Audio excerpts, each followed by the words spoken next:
Less than 2 weeks into President Trump's term, uncertainty remains over the level of promised mass deportations.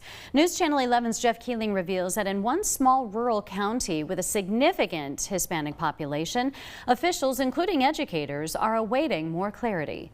I'm not naive to say we don't have any undocumented folks. I'm sure we do. I think at this point in society we're at, it's probably more like grandparents that are undocumented. State Representative Renee Jones is talking about Unicoi County's sizable and mostly documented Hispanic population and uncertainty over how broad the reach of deportation will be under President Donald Trump's administration. I know there's a fear factor, and I don't know what that's going to look like either. I think we're all waiting to see what comes down from President Trump. That includes Unicoi County Schools' Mike Riddell.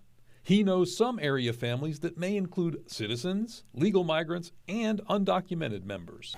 We wouldn't know that specifically because we don't ask that, but there are. Uncertainty has bred some fear. Through the grapevine, there's been conversation that there are some families that are concerned in our area about what could potentially happen. Jones, whose family farm business employed migrant workers, said she expects a narrow focus on people who've committed crimes in the U.S. I don't see that there's enough people to get out and enforce that on these folks that are just flying under the radar. Jones says the approach for many others here illegally should be different. They're here looking for a better way of life.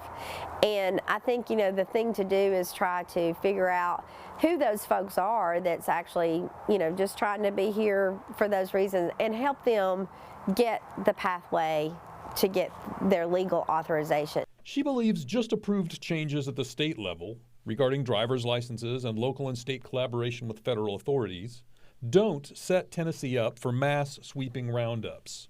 What we did in the Tennessee General Assembly does not go down that pathway. Riddell said his system will comply with any directives. Obviously, we would have to follow any rules or protocols that the federal government, put out.